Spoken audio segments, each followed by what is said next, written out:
Alright, so this is day two of just basically recording a video every day. The issues I've got so far is I'm using like a Pocket Osmo camera, and this is going to sound so petty, but it breaks apart the clips, and like I'm genuinely kind of not prepared to kind of post a video every day, basically. I mean, I hesitate to use more serious words, but it feels uncomfortable. I don't feel prepared for it at all. Um, I know it's the right thing to do because I've got to be accountable to myself. I've got to seek improvement, and I've got to be honest with myself. And I'm not in an environment now where I have people around me where I can be honest with myself.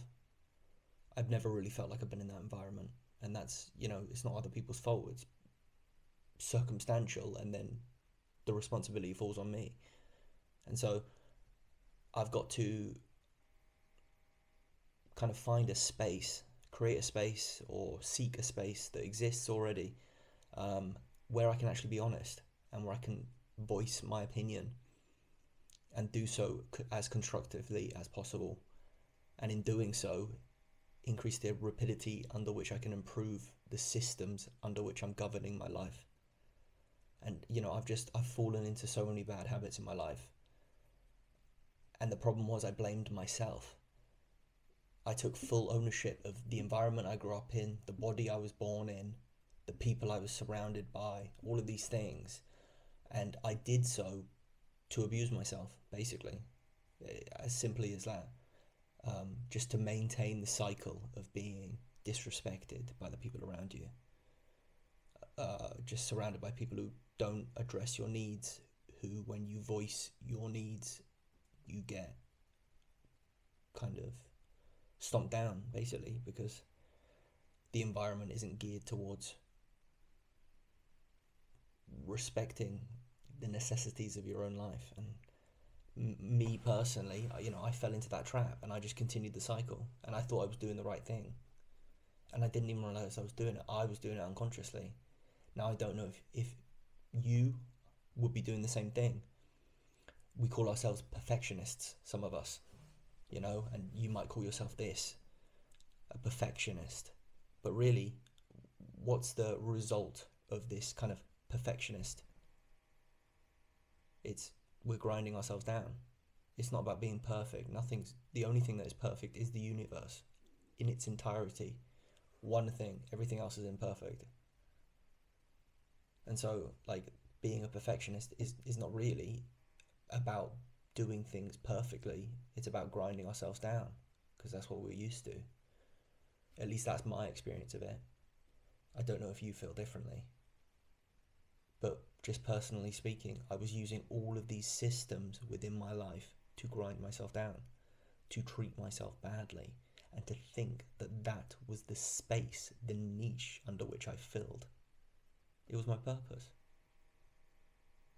To live in a low status system and to maintain that, because that was my survival mechanism. But it was all nonsense. I diminished my capacity, my own potential, and this is something that loads of people are doing, and I'm sure everybody is doing, basically. Most people. Not everybody, but a lot of people, and you might be doing it too. Doing small things to chip away at your own potential. Like tough love. And I think there is an element within kind of what people refer to as tough love, where there are times where you do need to be hard with yourself. But it's impossible to drive a car without petrol. It's impossible to build muscle without protein. It's impossible, for me anyway, to satiate hunger without fat. And how many of us put ourselves under these unbelievable amounts of pressure to do things which are impossible with the resource base that we are governing our own lives. What is it that you want? What do you want to achieve? And are you surprised that you're not achieving it when you don't have the resources necessary to do the thing? Like, how much petrol do you have in your car? How much petrol you have in the car is dependent on how far you can drive. And yeah, you can do things to increase fuel efficiency, but you're going to be better off at the end of the day just having more fuel. And I need more fuel. I've myself have deprived myself of fuel and then treated myself badly for not being able to drive far enough. And that's ridiculous. It's so stupid. And I'm realising this at 30. Some kids realise this at like 15. Other people never realise it, so it's fine. But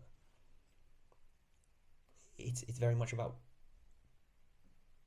kind of bringing some level of consciousness as to why things aren't right in our life,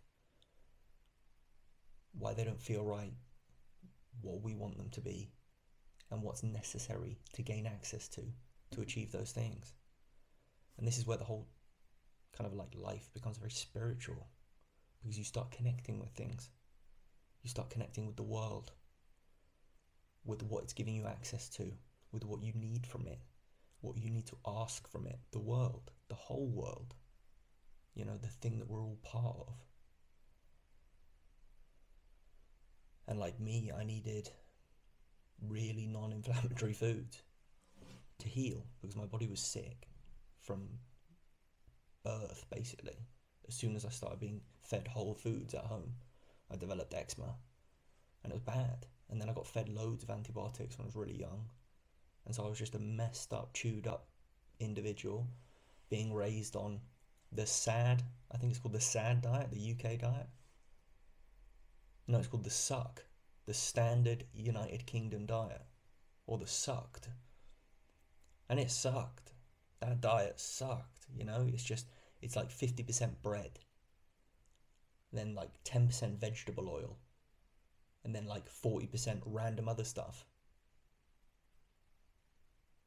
And I blamed myself. I blamed myself for not being able to build muscle, for having inflammation, for having blood sugar problems, energy problems, all this stuff. And like what are you, how would this relate to your life? Like, what kind of things do you want to achieve? Like, is it for a lot of people, it's just like even traveling. It's like if you're really broke, a lot of middle class people, and I'm on the verge of middle class, but I dip in between. I think I dip in between working class and middle class, but with kind of middle class aspirations or whatever. But it's just like, a lot of these middle class people, it was just traveling, and people around them traveled, and their parents traveled. But it's like when you're in the working class realm, their parents didn't travel that much. It's not as usual, and so you're not as conditioned to do it.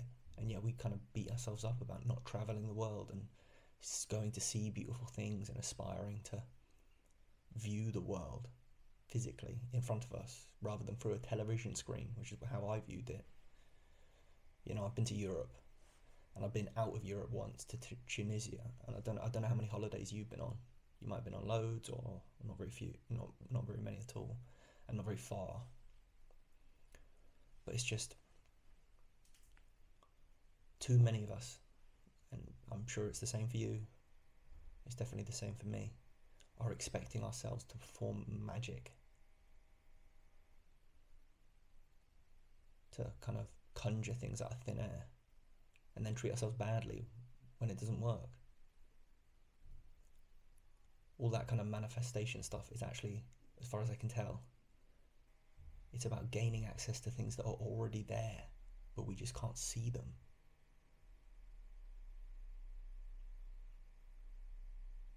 And I suppose that's why progress starts with the mind. And we've got to change the way we think, the words we're saying to ourselves, how we feel about ourselves. I don't know about you, but my words are completely self-limiting. You are a loser. Rings about. You are a loser. And there's more to that sentence, but it's not necessary for this early in the YouTube thing. But what else? No. no just rings around. Just the thing I was told a lot when I was young. And I imagine you were told consistently self-limiting beliefs by the people around you, and that they nest within our brains. And so improving and like this recording and kind of talking to the camera is about addressing these. And like it's really, really in our best interest to do this as early as possible. And like I'm 30 and I'm gonna try and do it, and I am gonna do it. But there's a reality where I could leave it and I could become a 35-year-old or a 40-year-old, and I could never have addressed these things, these self-limiting beliefs, these words which ring around in my reality, which play no presence in an actual reality, just this false one that I've been living. And so recording is going to be about changing that. That's what I vow anyway. I'm going to do my best, and I hope you are going to follow in some way, in your own style, this same thing where it's about changing the script that we follow, the characters that we play, and treating ourselves with the necessary love to understand that it's in our own best interest, and we should be looking out for ourselves first and foremost. And only then can we give people an idea in the way that we live our lives for them to kind of maybe have more information about how they might want to live theirs. And we can support them to do that.